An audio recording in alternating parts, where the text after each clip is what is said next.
Ladies, gentlemen, folks beyond the binary, grab your husband, wife, partner, mistress, the sexiest, most violent deodorant ad you can find, and gather around your radio. It's time for this week's meeting of the Erotic Thriller Club.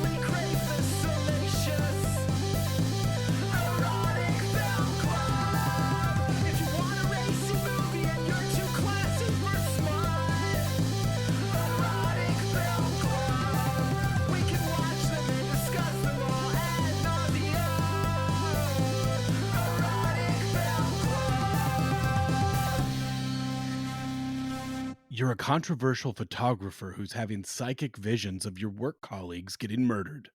If things couldn't get any worse, every man you know has a really guilty face. Can you stop the murder while also convincing people that your photography is real art? This week on the Erotic Thriller Club, Eyes of Laura Mars. Hey everybody, welcome to this week's meeting of the Erotic Thriller Club. As always, Garrett Callender and Kit Ryan here. And this is where we answer the genre's three most important questions. Was I aroused? Was I thrilled? And would I ruin my life for this person? Garrett, how you doing, buddy?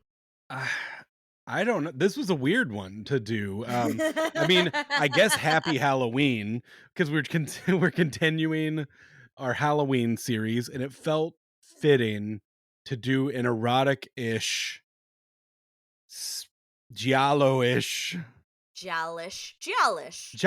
jollish first movie that John Carpenter wrote. Is it really the first? I mean, I saw his name pop up there, but I didn't know that this was his first. This was, as far as I know, like the first film he had in theaters, and he was the writer. So, Interesting. but then we've got fucking Irving Kershner as director on here, who did Empire Strikes Back, and that just feels weird to not Oh, include. suddenly the whole movie makes sense now that I understand that it was by the same person who did Empire Strikes Back. I get it now. No, that's not true. That's a lie. Um, I don't see the parallels, but maybe that just shows what a chameleon of a director he is. What a bizarre cast in this movie. Like, before we get into any sexiness, Faye Dunaway. Bizarre, bizarre. I think you mean incredible.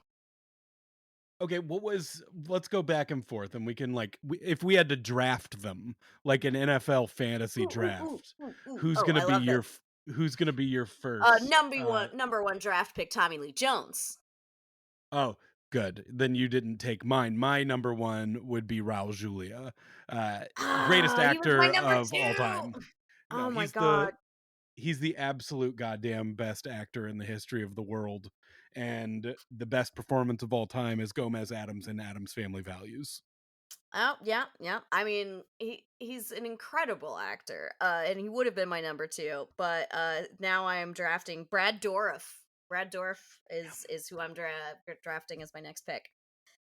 I love that guy. He plays a slimy weirdo so very well. I love him.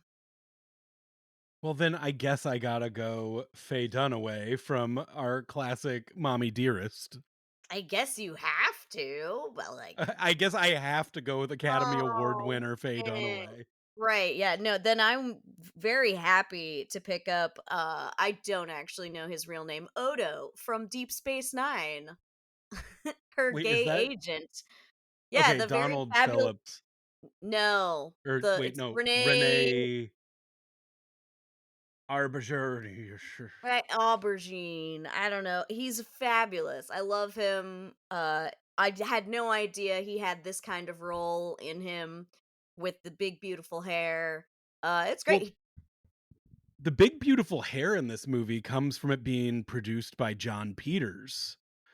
John Peters was a guy who he kind of, I believe, I mean, maybe I'm stealing this phrase from Kevin Smith, but he like failed upwards in Hollywood. Like he started as Barbara Streisand's hairdresser, No dated Barbara shit. Streisand, got this movie for her to star in, which she was uncomfortable with, like, the sexual nature of a lot of it, and just gave the song for that bookended the movie. That's why there's a song by Barbara Streisand written for this movie is because she was supposed to be in it. And her Interesting. boyfriend was the producer. And he, like I said, hairstylist. So there are some very John Peters ass hairstyles. Which There's did some you see? beautiful hair. Like, the hair is on point the whole time. Did you see the movie Licorice Pizza? I did not. Bradley Cooper plays a crazy film producer in that, and he is playing John Peters. Um, Interesting. if anybody listening who has never heard Kevin Smith's story about writing Superman Returns, or no, what would have been the Wait, Nicolas Cage one? wait, is it where he fights the giant spider? That's this Yeah, guy? That that's guy was this a guy. hairdresser. That guy was Barbara Streisand's hairdresser who dated Barbara Streisand and became a film producer. You are blowing my goddamn mind. No shit. The famous spider guy who Yeah, wanted to fight a giant spider so badly that he put it in Wow Wow West. correct. It's one and the same. I love that. Oh, this is Does great that news. does that change the whole movie for you? Well, it does explain the giant spider in Act 3.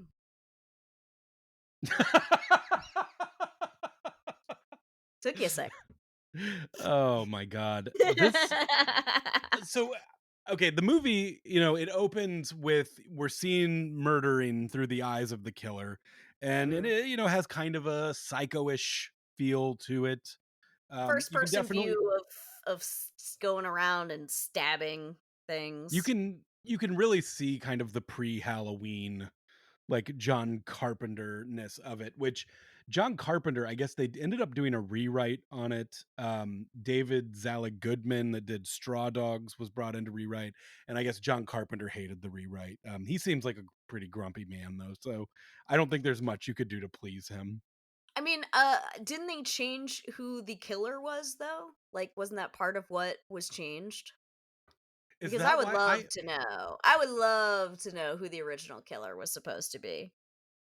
I wanna know this because on so I've the only place I've seen this is on IMDb. Tommy Lee Jones is credited as one of the writers, but it wasn't in the opening credits of the movie that he was a credited writer. So I wonder if I mean, it's possible what he happened.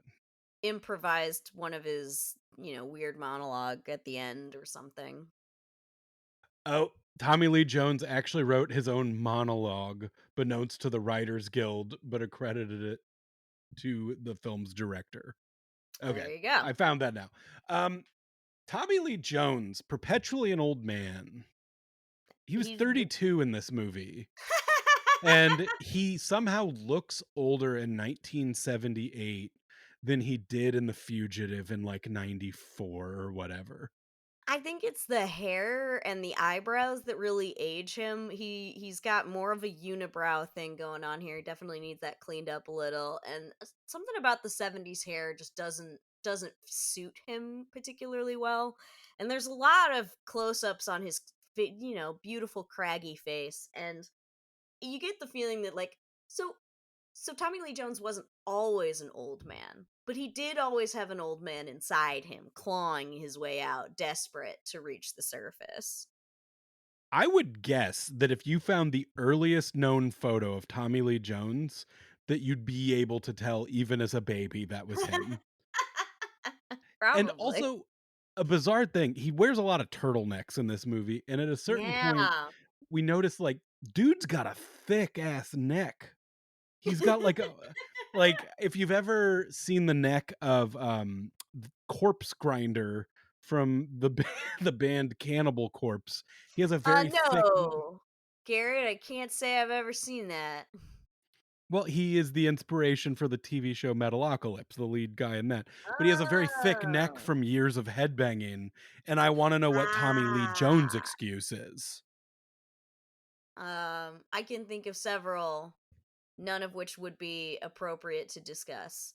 Um, Well, at we'll least not go in the first 10 minutes of this show, because we don't wanna, which listen, folks, apparently the algorithm has not been kind to us because we've said too many naughty things in the first 10 minutes of the show. So, who us? I can't believe that. specifically, I got a thing from YouTube that's like, "Listen to this," and then I had to sit there and listen back to myself describing a fingering scene from Dark Water that we're now listed as an 18 and up podcast, which We honestly probably are. fair. It is. It Yeah. is. So that really does mean the algorithm was throwing us at a lot of people who didn't ask for that. I'm so sorry. Well, we're welcome. You're welcome here anyway. We love each and every one Yeah. of you. Absolutely. So yeah, Tommy Lee Jones does wear a lot of turtlenecks, but he has when we do see him shirtless, he's not like bulging with muscles below the neck. So it doesn't seem like he's just overall you know, a buff guy. I do want to discuss his body hair now that you've mentioned him I would shirtless. love to. So Tommy Lee Jones, like once you see his arms, once he's out of his sweater turtleneck, you're like, oh Mhm. god damn, like Robin Williams' hairy arms. Hairy arms. But once the shirt comes off, like that dude is hairless. Like that guy is swimmer hairless. Not quite, but Well, close. one There's little just like boosh right in the the crest here. sternum, right in the Yeah. sternum. Yeah, he's got one little bit.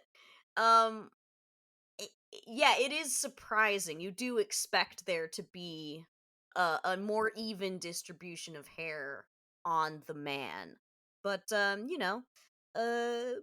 not always the way the follicle's gonna do. In this movie, the sexiness has nothing to do with any of our leads. Mm-mm. We don't even get Really, any cheek. I wanted cheek so bad, Garrett. I wanted to see Tommy Lee Jones' butt. you wanted Tommy Lee Cheeks. I You were did. hoping that would be his name after this was over. But we Mhm. didn't get anything. We got like, I mean, there is technically a sex scene, but to be honest, a little too tender for this podcast. Not nearly enough thrusting. And by not nearly enough, I mean none. There was no thrusting. Not a single thrust. Not a thrust to No. be had. So really the sexiness of this movie comes from her job, which I mentioned in the intro. She is a controversial photographer, and I love this world where maybe this was real in the 70s, but people seem to fucking hate photography. Yeah, there's somebody trying to interview her as she walks in and is, accusing her of being offensive to women. And then it cuts to inside and there's somebody, for television talking about the work and he says, "Are we running out of paintings? Like saleable paintings?" And is that why we're pumping up an artificial market for photos? Is this real art? And I'm like, you'd think they were talking about NFTs over here. I'm serious. Like I didn't think that in the 70s we were still questioning whether photography was a real art. I thought we'd sort of decided it was. But the idea that like, oh no, the only reason people would buy these is because we ran out of paint. We ran out. There was a paint shortage, and Oh now this no! lady is filming, and her art is a little controversial. It's mostly Yeah, murdered women. yeah, lots T of tits out, blood, splattered. This this movie does have a style of modeling that is still very popular today, and that is the one tit out model, where Mhm. like it seems like a little peekaboo, like a here it oh didn't mean for that to happen, and it's nice to see that it's the 70s it was going strong, and today. you know, especially Some if you're things in don't Europe, you're gonna some see a things don't shampoo ad, change. there's one tit out. Just the one tit as a You don't treat. need them both. A little Yeah. imagination for the other. Do they look the same? Is it Yes. symmetrical? It is I up don't here. know. If you gave 2 tits, that's porn. 1 tit, art. Well, debatable in the 70s because this is trash and it's hype. The hype machine is telling me Hmm. that I should give a fuck. I have never seen an art opening where so many people are Hated the art? actively there to shit on the art, unless it's me at a Thomas Kincaid opening. I mean, yeah, honestly. And you know, she's uh I looked at the art.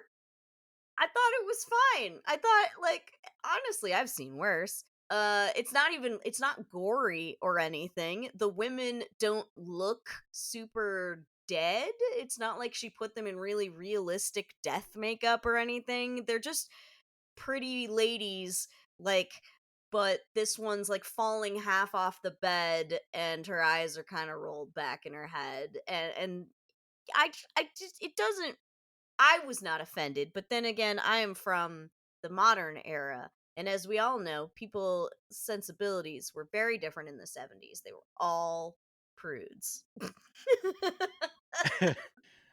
Yeah, who would have such a smutty coffee table book? Honestly, I'd love to have a copy of this coffee table book for my own, Absolutely. private collection of coffee table books. Yes, it turns out that the person who got murdered in the opening, which Laura Mars saw through the killer's eyes, was the editor of her upcoming coffee table book, uh, which is just all of her photography. And so Tommy Lee Jones is at the art gallery opening as well. And There's Tommy Lee he Jones, Brad Dourif, a little person. yeah, they really wanted to. It is so strange. I cannot explain the choice to have her like be told about her editor's death while she is holding the hand of a little person who is perfectly in frame. Like she's It having felt a this little David very Lynchy. if she's having this very emotional moment where she's like realizing that she foresaw the death of a woman that she knows and is close to, and like meanwhile perfectly in frame with her is just some guy holding her hand still because she was like in the middle of greeting him when this happens to her. It is so strange. Maybe a friend of the director because he popped up again but had no real. See, I questioned the whole movie. Is he really the killer? Because that's a Ah, good pop in. here's the thing though, Garrett. I knew from the beginning it wasn't because the eyes would have been lower closer to the ground. Stilts. Stilts in a trench coat, baby. It was possible. Anything is possible. I didn't think of that. You're so right. Um but yeah, she also mentioned something about like, oh, I was at the border and I was taking, getting shots there, and I was like, okay, so but also you're a war photographer? Those two things don't usually overlap, but okay. Sure, why not? But yeah, Tommy Lee Jones is here and is he impressed, Garrett? Is he impressed with this work? Hype. Hype. Doesn't get the hype of photography. Why do you Mm-mm. need a real picture when you could Mhm. just paint it? Mm. Um, why should I have to buy? It's funny that so many men looking at this are Hate offended it. by nudity. Yes. Well, he seems to Smut. have the problem of like he thinks that she must be a frustrated voyeur type, I think is what he says. Because he's talking to her, of course, about the art, not realizing she is the artist. And so he's insulting the art, insulting the artist, and then of course finds out that she is the artist and is vaguely embarrassed. But yeah, he seems to think that like death is not I don't know, something that should be glorified or something. I don't really get it, but her take on it is that she has death pushed on us by the media. Everything is death. Society is killing us spiritually and literally. And she can't do anything about it, but she can make you look at it. I'm like, all I right, do think it's cool. really funny that her murder art is actually being used to sell products. Yes, that is the wildest part. As it turns out, this is not just It's in fashion the hobby. Yeah, this photography, is or a hobby, or she's just an independent artist. No, no, she is talking about ad campaigns. With Odo from Deep Space Nine, her agent, they're talking about like ad agencies, and they do mention, as Garrett alluded to, a deodorant commercial at one point that we're going to use this to sell deodorant. And we it's one even thing, see bus ads of a yes, cosmetic company that is just like her models. I don't think tits out on the bus, but holding they were guns not. and shit. They were holding guns and they were like on a motorcycle looking like, I don't know, very dangerous. And here's the thing is I get it. I've seen enough America's Next Top Model in my life. I understand the fashion photography type of deal. Anything goes there.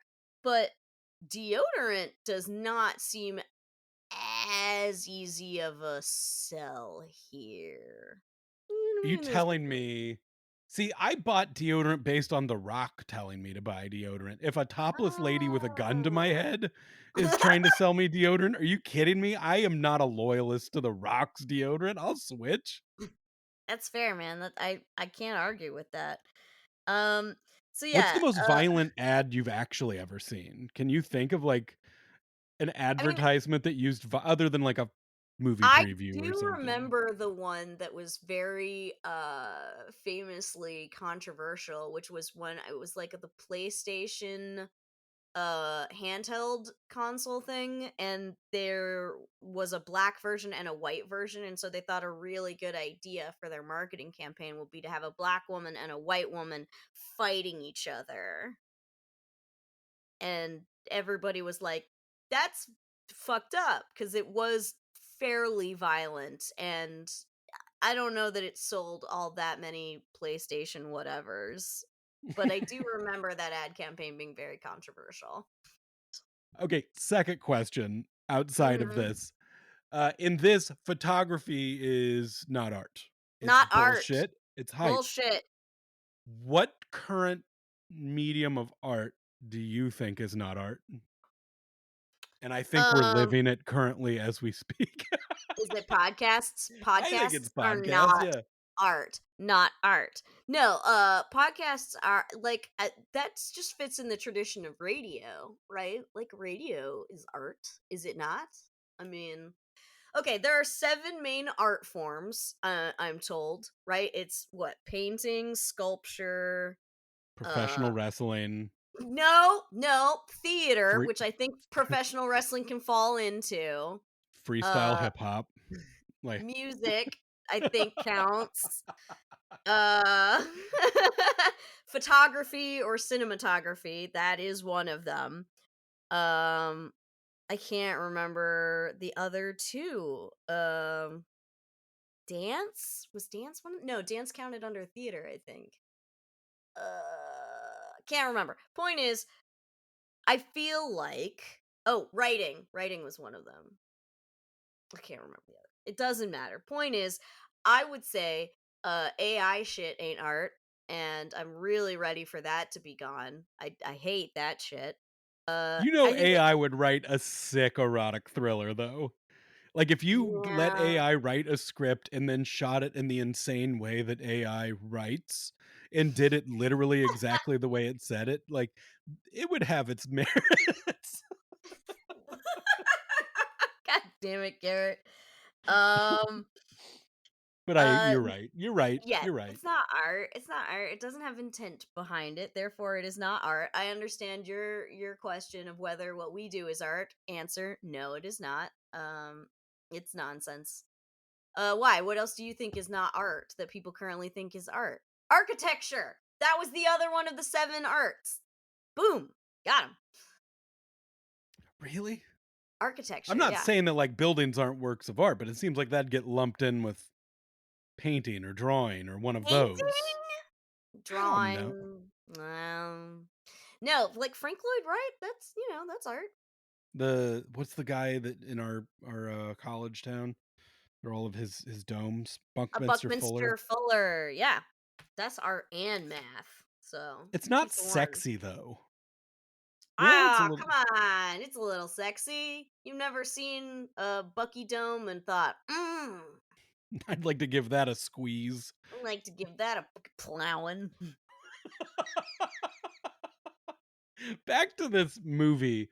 Yeah, yeah, yeah. Um, so throughout this whole movie, like we just meet men who seem guilty, but as Yes. my favorite thing is she is literally seen through the eyes of the killer throughout the movie, and when she has these psychic visions, it She completely takes over her vision, so she is yes. just a blind person fumbling around in the dark. Which does go poorly when she gets one while driving. That is not Loved it. ideal. Not an ideal situation. But yes, the potential men, we have Raul Julia as her ex-husband.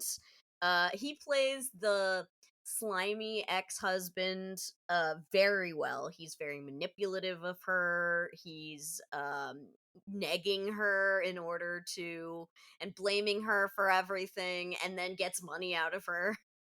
I loved him, he's He really was funny. wonderful. He's And the meanwhile, worst person, and then is just like, "This is your fault." this is your fault. You're fucking well, I can't remember what the second killed person was her It job. She like the gallery? No, the agent. She was her it was her agent. agent, yeah. Yeah, yeah, yeah. No, no, Odo's supposed to be her agent. I don't know who the "You're hell always Odo was. provoking me." Yeah, point is he is fucking someone close to her and still says like this is all your fault somehow. He's like, Her "How dare you get the person murdered that I was fucking, and now mhm. I look guilty. You dumb bitch, give me $50, please." Yeah, yeah. And I love later that you find out they're like, "We found him. He was drunk, passed out at a laundromat." It's all very believable. But yeah, he's like, they're gonna think I killed this lady just because I was fucking her, and living off of her money, and uh now all my stuff is still at her place. So please, I need you to give me money to get out of town. We could have seen Raoul's cheeks. I think he would have shown cheek. No one Yeah, asked. apparently not, which they should have.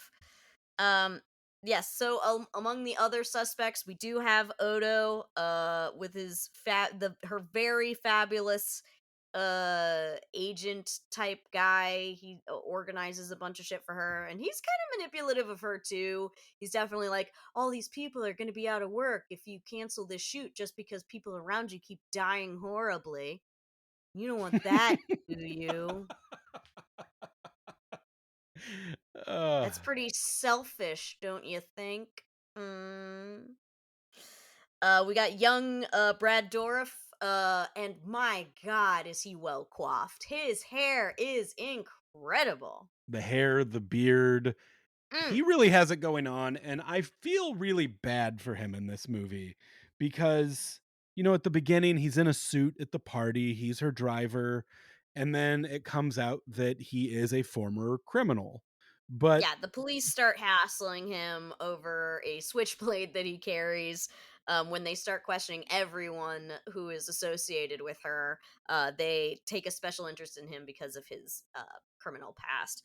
Of course, they also take a significant interest in. I should stop calling him Odo. His name in the movie is Donald. Uh, because he's gay. Like they clearly are harassing him at the police station because he's gay, and that's not cool.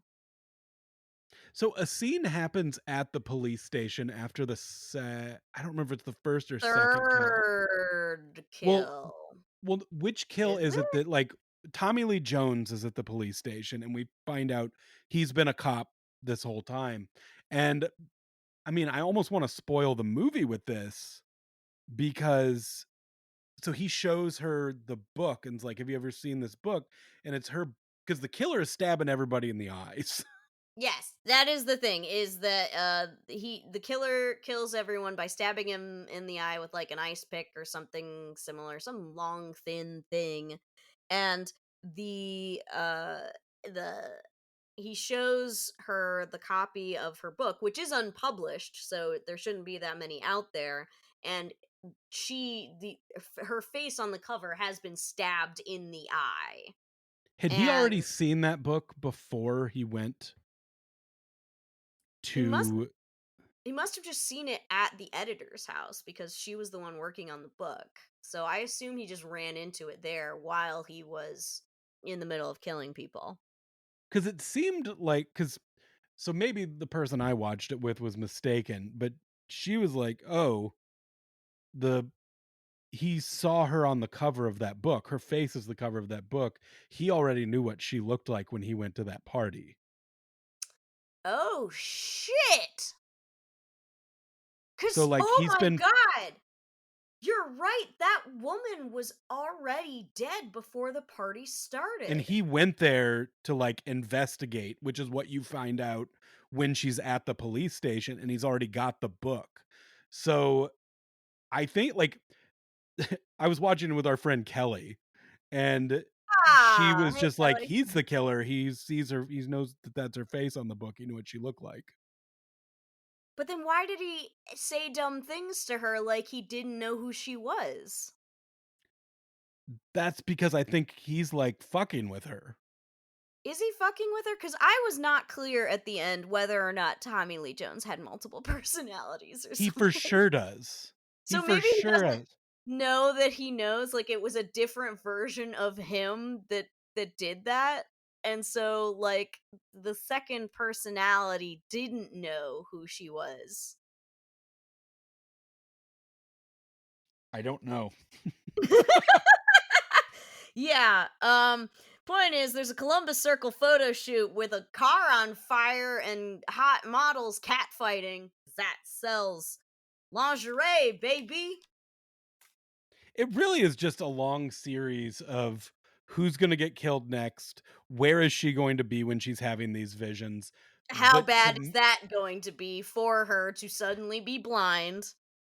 to me, watching her drive while she was having the vision, my wife has vertigo, so it to me, it gave, like, an insight on what it probably is like when my wife has vertigo and is driving, just crashing through tunnels, smashing into shit, driving through the front of a store, How many times has your wife driven through the front of a store? Just out of curiosity. well, I don't know, I wasn't there. There's I plenty she's do. not telling me, I'm sure. Oh, that's probably true.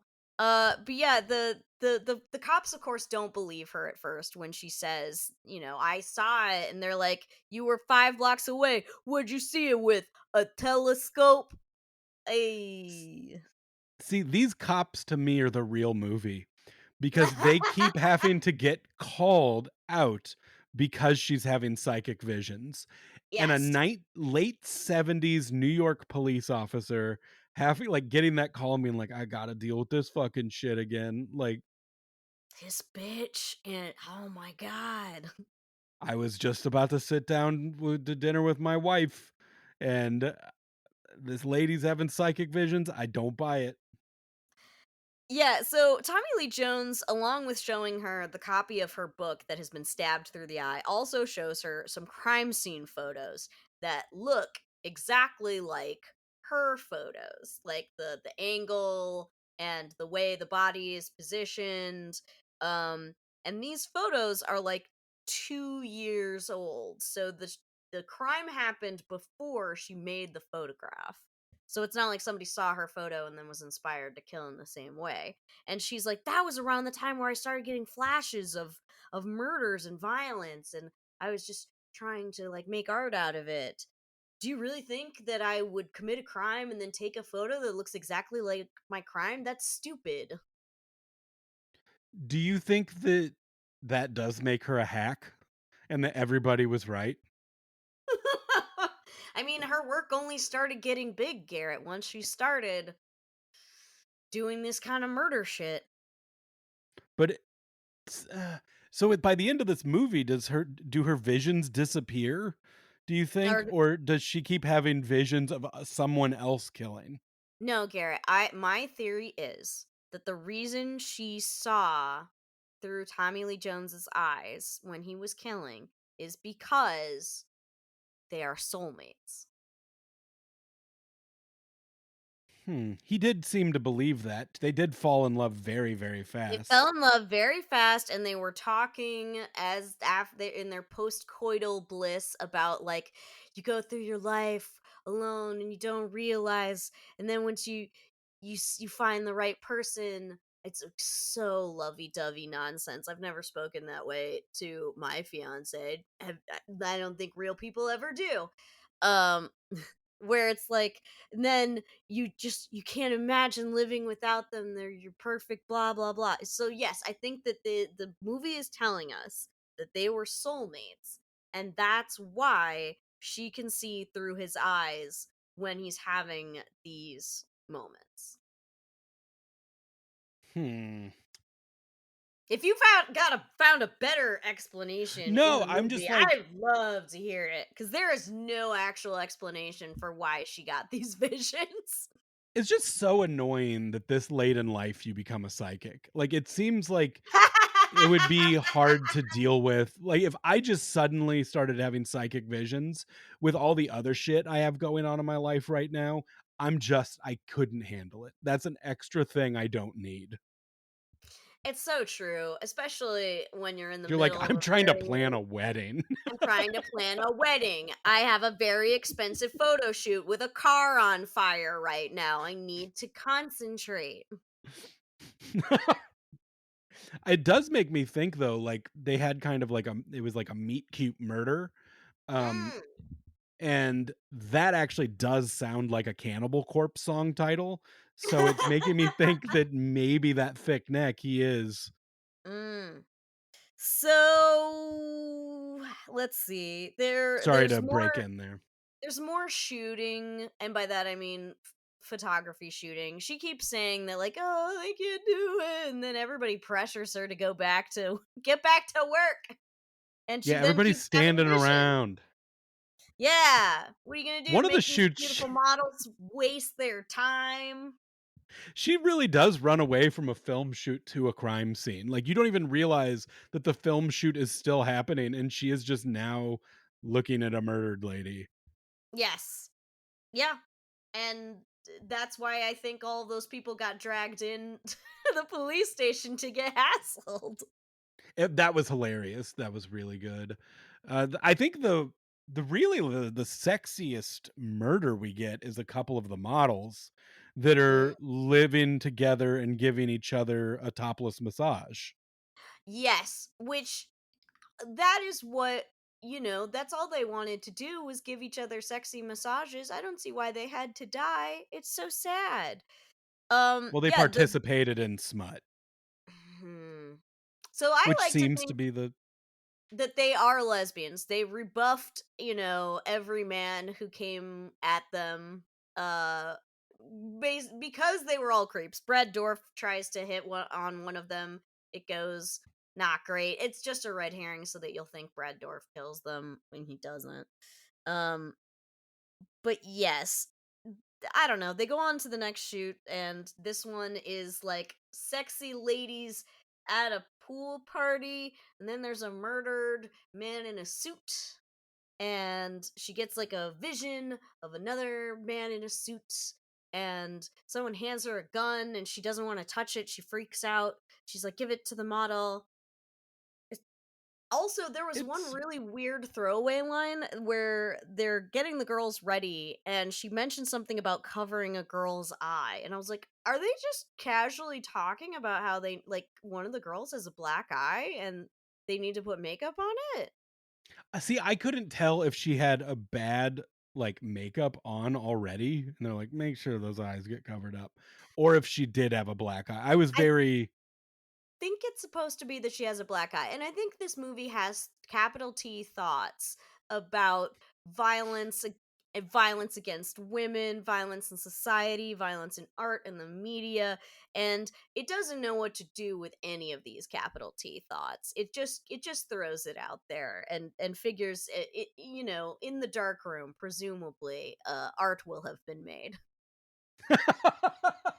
Well, it was a handful of boys writing this and dealing Yeah. with this. So, you put a handful of boys together and this is what you're going to get. And surprisingly, they think that when models aren't modeling, they're giving each other sexy topless massages. That's I mean, yeah, obviously real life research went into that to know how obviously. how much of a lost just a mistake it was to not include this, that when she's having visions while they're at this like pool shoot, that she didn't fall in a pool blind. There is so much Mm. slapsticky things that could have happened anytime she goes blind. Like, why not have her in a fancy china store when one of them happens and it just turns into her Yeah. thrashing around breaking everything?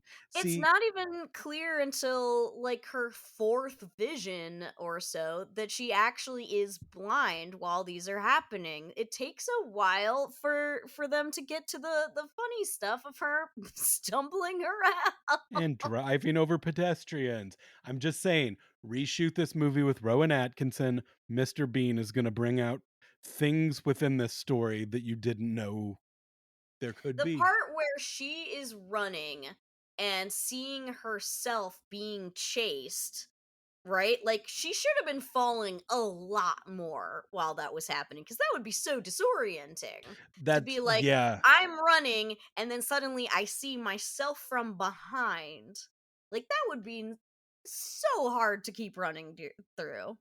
Do you think us, though, living in our current time, if that happened to us, we would be able to adapt to that easier because of all of the third person video games we've played? Oh shit, I bet you're right, actually. Yeah, we'd be super good at that. All of that Animal Crossing time spent during COVID really, Mhm. It really paid really off. helped. Mhm. I let's see. Especially for the part where I'm gonna, grab a shovel and go after the guy who's murdering me.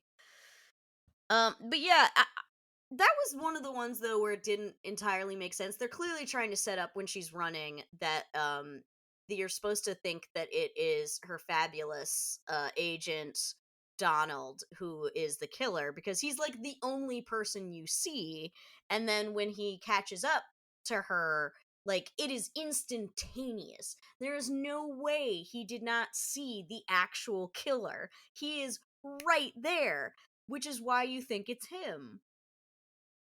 I don't know how it's possible that he didn't see the real guy.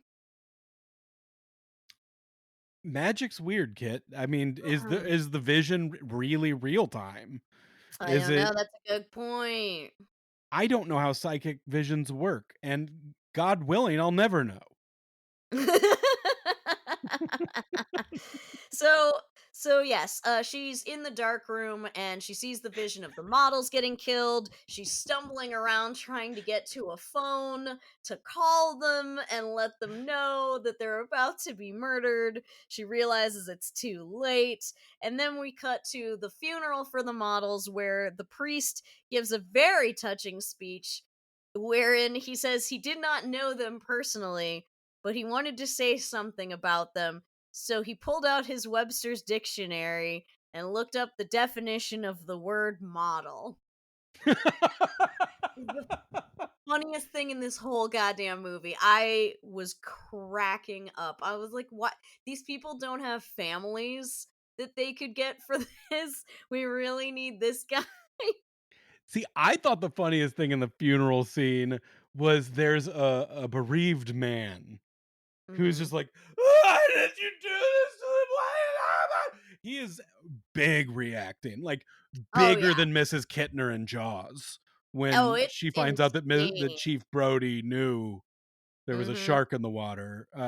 She handled it better than Oh, this yeah. man. But that being said, these were two very beautiful models, Mhm, mhm, not her weird son. and not Uh, her. obviously, we know what's more important. But yes, He does. He has to be dragged away from her as he is screaming and thrashing, blaming her for this.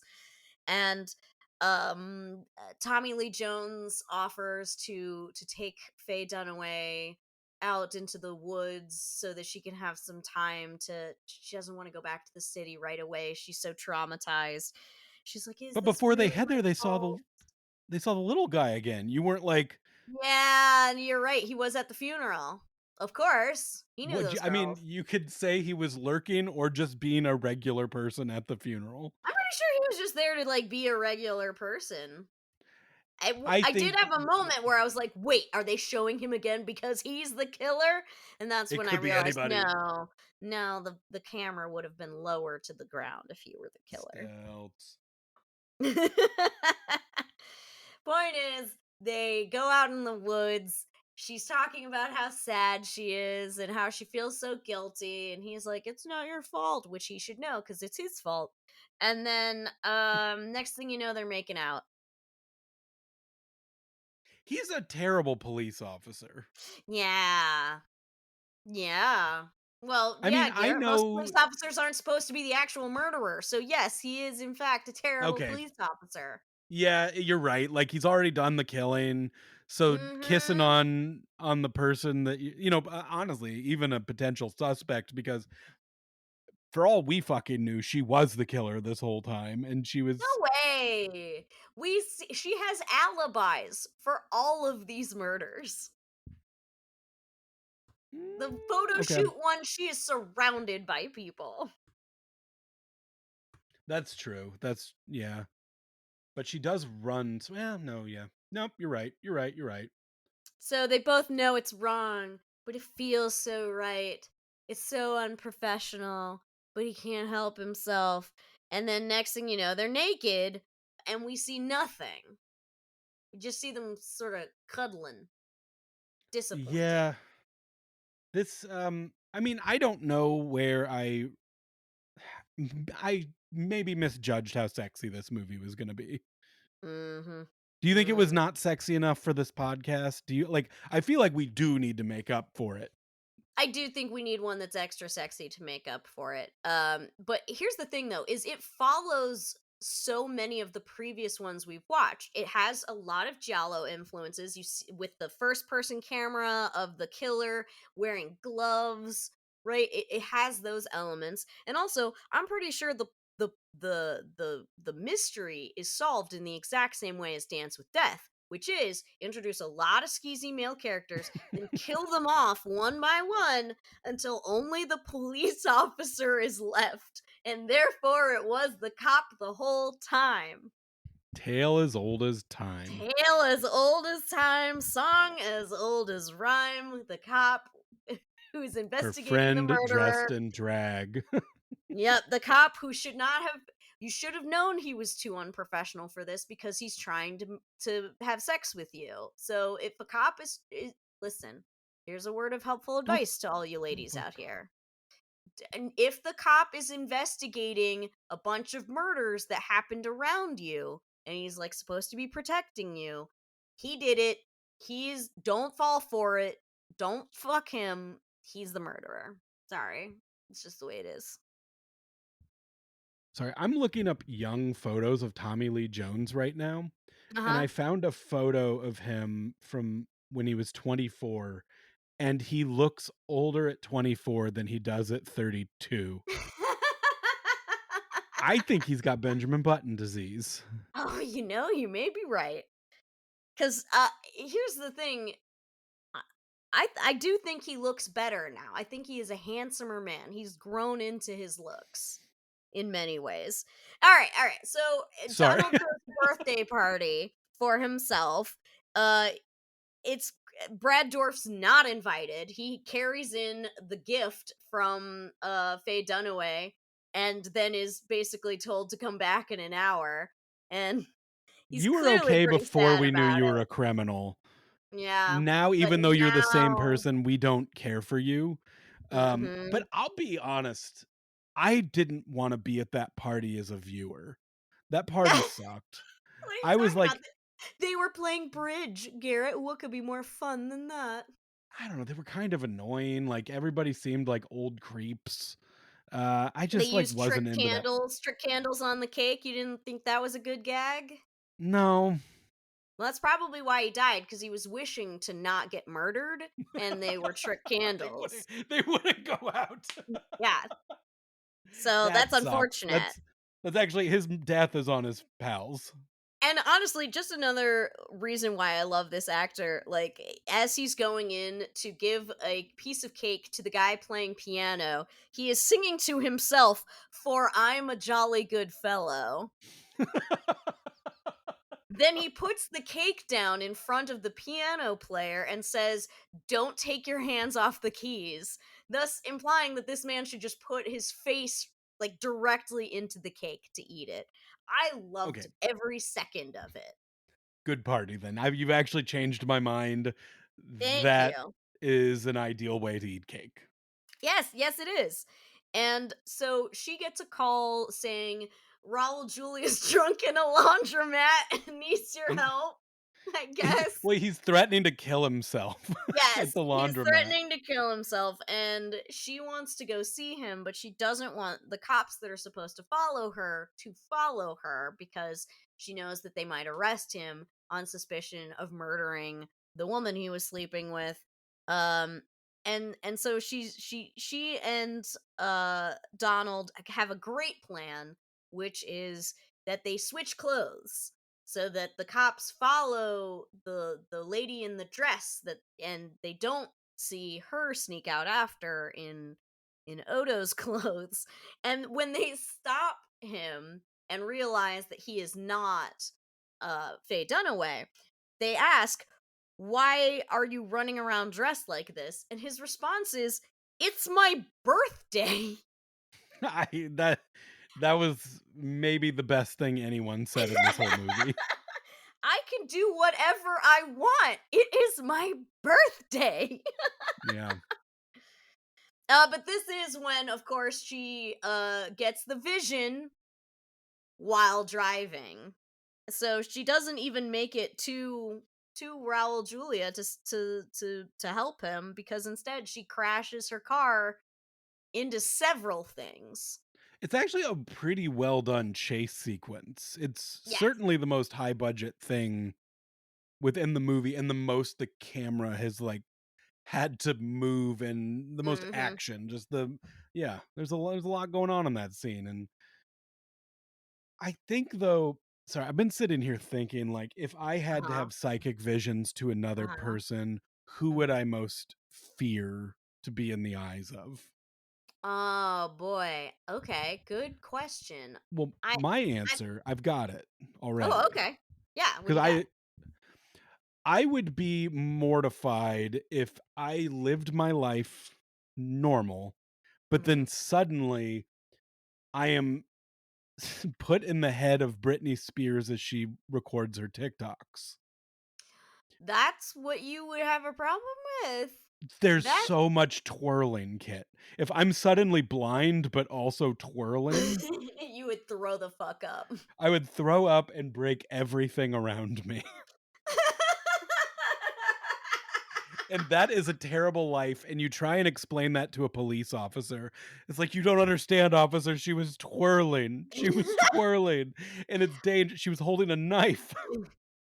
I'm trying. Okay, other terrible moments you would not want to suddenly have your vision switched with another person.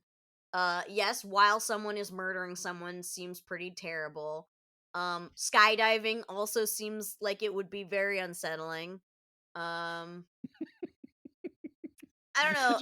It's like night terrors during the day, like, everyone just "Ah!"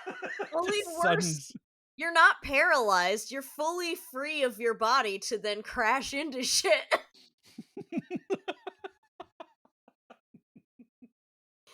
Um, I wouldn't want to suddenly be behind someone's eyes while they're like stuck at the DMV, or a really boring event of some kind. That wouldn't be very fun. You're like, I only end up in the eyes of Dan when he's working on spreadsheets. And Oh, I, like no. Raul Julia, wanted to kill myself at the laundromat. And he's making errors, and I am helpless to stop him, and I know it's gonna make a he's bunch of work later. he's so bad at math. God damn, can't you do just the simplest function correctly, Dan? Jesus Christ. Oh And then fuck. I have to be back in his vision when he's getting screamed at by his supervisor. I hate that. Get, get me out of this movie.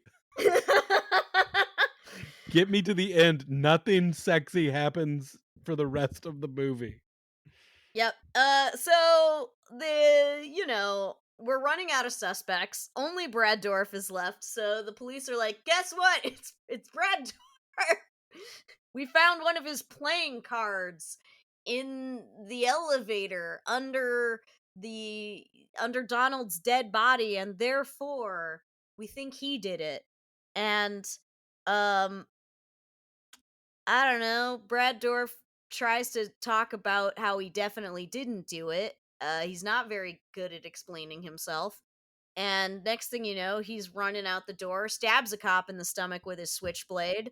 And we get a fun little foot chase where Tommy Lee Jones has to run through the streets screaming his own name because Brad Dorff's character is named Tommy. And I kept wondering if that was weird for him. Hmm. That is a good question. I've never had to scream my own name. Garrett! Garrett! I love you! Garrett! So there's a big chase. All the cops are coming after Brad Dorff, and one of them shoots him. So there goes Brad. We are certainly at a point in this. I'll probably edit me out saying this. I have nothing to add to the rest of this movie. Like, this is just a movie now. Nothing It's just sexy. a movie. Kelly ruined who the killer was an hour ago. I mean, it became more and more obvious, right, that it was going to be Tommy Lee Jones because they just kept killing off every other possible suspect. Like, you knew from the beginning it wasn't going to be Brad Dorff because it's too obvious. The man carries a switchblade, and you see it in the first, like, 30 minutes of the movie. No way it's him, right? He felt reformed too. Yeah. He felt I felt like he did his time, he learned his lesson, he's got Mhm. a good job, why would he wanna fuck that up? Like, he's got a good thing going, he's invited to fancy parties, he gets to go to galas, Mhm. now he's sent to the fucking basement, so I see he's frustrated, he stabs a cop. We've all He thought he been was there. going to get locked up for something he didn't do. I can see why his instincts sort of kicked in then. Um so yeah, Tommy Lee Jones um is bad guy, begs her to kill him. yeah. It's Oh, we're skipping straight to that. We're not going to get to the just part where he fucking throws a door through a window or throws a chair through a window cuz that part was pretty rad. that was good, but it's just like this was a movie where like towards the end I'm just like, let's get there, man. Let's get They there. even have him stab Raul Julia in the elevator just so that we can prove, like, okay, no, we have killed off literally every single potential suspect. It has to be him. There is no It's one else. I'm honestly surprised they didn't kill the little person just to knock that guy off the list, too. you're right. People are really getting knocked down like the little squares in a game of Guess Who. It's just like Until click, click. the only face left is Tommy Lee Jones staring straight back at you. See a male pattern baldness. See a mustache. See a short stack. Like it's just like boom, boom, boom. Yep, yep. And so uh this is the part where the movie starts to get a little confusing. So she sees Raul Julia getting killed in the elevator, and she's like, "Oh no, the killer's still alive." And when someone then is pounding on her door, she's like, "No, that's the killer. Oh my god, I'm locking it. I'm not letting them in." And then Tommy Lee Jones, next thing you know, is throwing a chair through the window of her apartment, I don't even know how he did that. She lives on like a, you know what? I'm not going to overthink it. Point is, he comes rushing in and is like, "Are you okay?" And I'm like, does she not know? How could she not know? It has to be him. And she's like, "No, there was someone killed in the elevator." He's like, "There's no one on the elevator." He starts talking about himself in the third person. And that's when it becomes clear that there's probably a multiple personality thing going on here. And uh it- it's a little unclear what exactly is going on. Talks about a dissertation. I don't know, man. And Do you think that Tommy Lee Jones writing his own monologue as an explanation for the whole film is maybe why it's like you know, kind of you falls maybe apart right at the last scene? might be onto something actually there.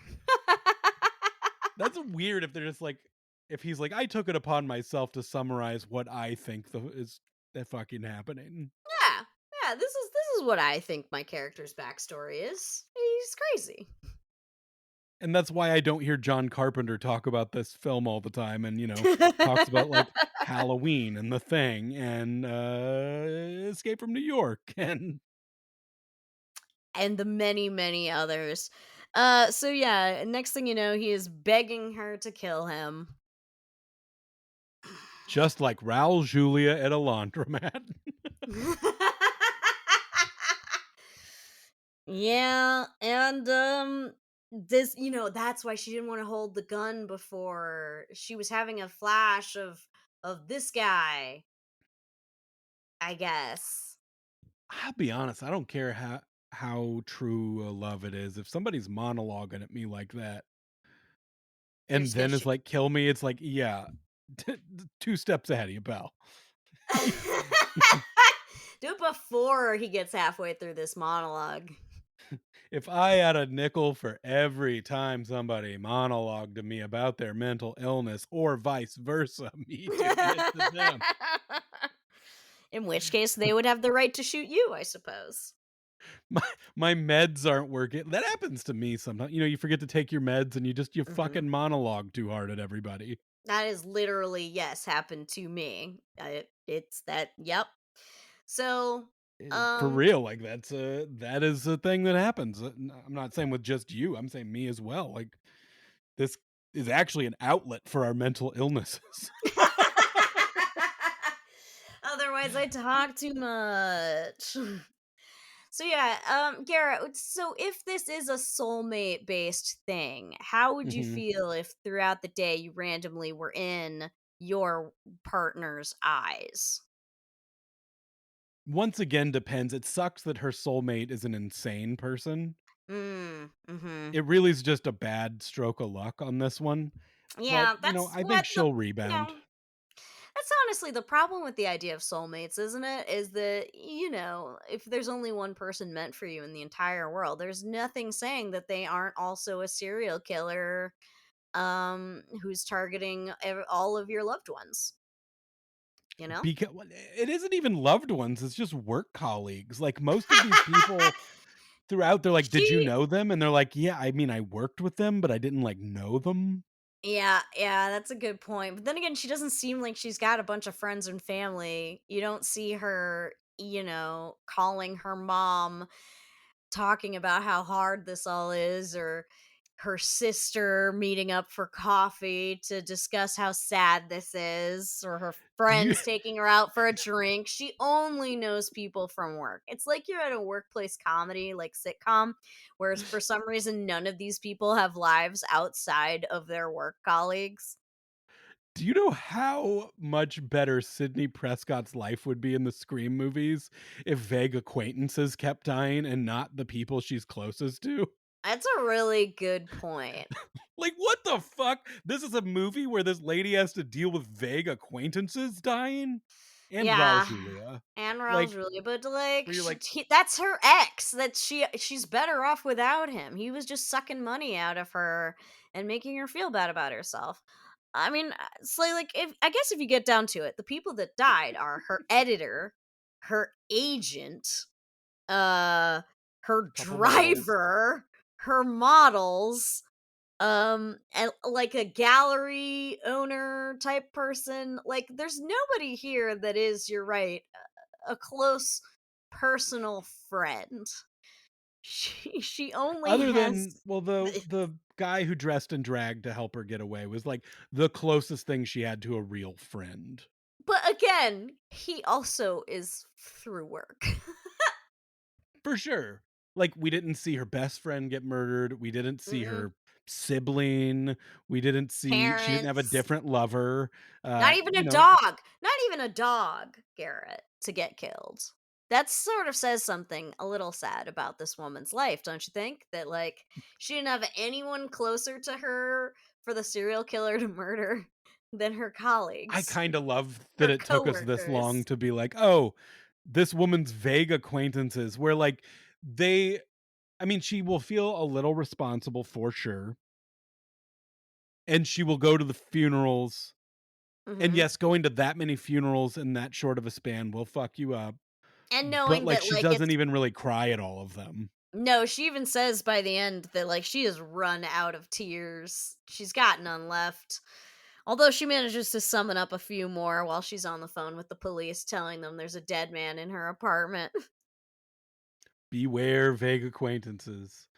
How do you think that New York in this one stacked up to our other New Yorks? I think this was really the least scary of any Definitely New not a York. very scary New York, which is odd considering everyone's a suspect. And it takes place in several half-empty warehouses because those are fun places to do photo shoots. Um, but no, the environment itself never seems scary. She It never never even feels seems, like New York. no, other than when they're in Columbus Circle Unlike Sex and the City, New York is not a character in this movie. or a Woody Allen movie. No, there's definitely no meat and fire district. There's no, you know, Honestly, they could have filmed it somewhere cheaper. I mean, maybe they did. Maybe only the Columbus Circle That's scene why was filmed in New York. It's entirely possible. But yeah, it does feel a little like it could be anywhere other than that one scene. And no, you never feel like the city itself is dangerous. It's really just someone hates her in particular. which is really every critic. It could have been any critic who's like, "This isn't art." It's like that guy, do you remember I sent you a video of a little angry man in New York screaming at a guy practicing the trumpet on the street? Yes, yes, I do "You remember. know, artist, You I know walked Bob Dylan onto the stage, you piece of shit." what? That guy, Yeah, yeah, he yeah. could have been the killer in this. He was actually more threatening on the streets of New York than anything. Yeah, I'm honestly surprised that, like, the lady who accused, her of being a bad feminist, like, that lady wasn't a potential suspect. The person who said, "We're running out of paintings," isn't a suspect. I mean, anyone in that gallery, any art critic, there were so many people. Instead, it was only people close to her that were both suspects and victims. Can't bring this one home. All right, Garrett. Scale of 1 to 5, were you aroused? As much as the art of one boob out modeling is Mhm, timeless, mhm. not really. Um, it was, I mean, sexiness was in the background of this movie. You're in a constant state of seeing nude photographs from a distance, but a one, maybe a two, because they're nice photographs. They're well They done. are. What's that artist name? Helmut Newton.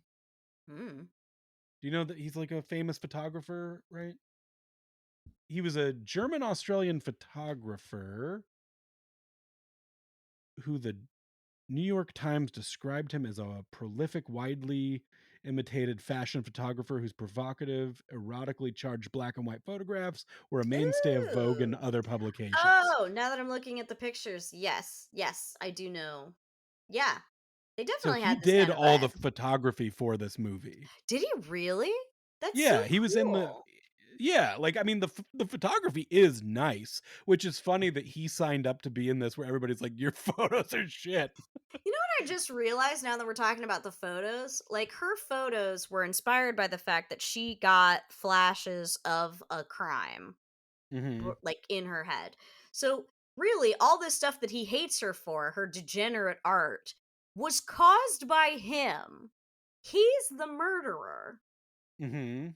And then she saw visions of him doing murder and made it into art, which he was then mad at because how dare she trivialize death in such a way and make it into something that sells deodorant, right? Like like like Oedipus, he has created the monster that then he must destroy. Hmm. So, He has created the fate. was his murder art? His murder was not art. I would say the crime scene photos could be art. They were Maybe. basically just as good as the art. Yeah, hers had a slightly, better composition in a couple places, like a better We need angle. once again, little crazy New York guy walking by is like, "Stolen valor." So, no, I'm putting this at point 0.5 at I best. Like, yeah. yeah, we saw some tits. That's it. And And a if s we'd and, like, seen, the s this just the tip of a sexy massage. The yeah, tip, like, we got teased with one. and then cock blocked. So, no, thank you. Raul Julia cheeks would have gone a long way for me, but Absolutely, or Tommy Lee Jones would have been great. Alright, were you thrilled, Garrett? no. Um, I I do think it was well shot. Like, there were the eyes from the killer and the stabbing, but it's also, like, Mhm. pulling from kinda things you've already seen, but also things that are to come in cinema as well. So it but not necessarily thrilling. I wasn't worried for anyone in this. Yeah, the only time you really get truly worried for her is at the very end when the killer is literally in the same room with her, threatening her with a gun or whatever. Like, Her it blind takes a driving was while. wild. Yeah, Yeah. that's true. That one did give me a little bit of anxiety on her Wow! behalf. It really was like picture like that scene, how it was shot is like if Roger Rabbit is driving a car and suddenly got something in his eyes and can't see, but is also not stopping driving full speed through a crowded area. Yeah, yeah. So, Uh, a little so what are you something putting there, that but at? it's still gonna be like a low 2, high 1. I don't know, somewhere in there. I'll put mine at a 1. I was more thrilled than I was aroused, but no, it's not. I Yeah. mean, I enjoyed seeing all of these lovely, wonderful, talented actors. I definitely enjoyed the performances of Yeah. everyone. Um Faye Dunaway goes, like, especially at the end there, she goes into full hysterics. It's great. Um, but yeah, I would say not all that thrilling. And would you ruin your life for Tommy Lee Jones? Somebody who's gonna monologue at me about mental illness? Mm. Mm, that's my wife's problem, not mine. No. No, I am, like, intrigued with his neck, I'm intrigued with his age, but he's coming on too strong, he's not a very good Mm. police officer. He is such a gentle lover, though. Yeah, he does seem like that would be true. Here's the He thing, was so I would gentle, I wouldn't even know if he had inserted yet. Like, that might be too gentle because then again, there is no thrusting. So what are we even mm-mm, doing here? just getting close. Yeah. I would say I would absolutely ruin my life for No Country for Old Men era Tommy Lee Jones. I would not ruin my life for this Tommy Lee Jones. Which is crazy that you say that because he looked like Javier Bardem in parts of this movie. He did Like, kind of, he had the hair thing going on. Eh, no, I don't know, he's the same grumpy old man he is today, and, I don't know, like, this isn't a bad movie. It's not good for this use, I think. No, if you're looking for thrills or arousal or ruining your life, this one is not for that. But I How still does it fit as enjoy a it. horror movie? I don't think it does that either. I No, think we failed on all counts, Garrett.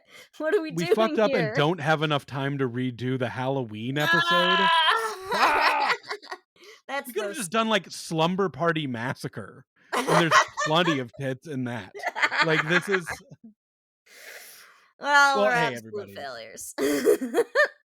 I hope you still had some fun talking about Tommy Lee Jones' age and, I don't know, Britney Spears' tour lane. There was some Tell us, who you would least like to suddenly be seeing through the eyes of. I'd love to find out. mm, yeah, leave that in the comments. There you go. And yeah, thanks for listening at Erotic Thriller Club on Instagram, eroticthrillerclub@gmail.com. If you have any questions, comments, concerns, please keep leaving those reviews on iTunes or wherever you listen because that just, I don't know what it does, but it warms my heart. I It like warms seeing my it. heart too. It's very nice.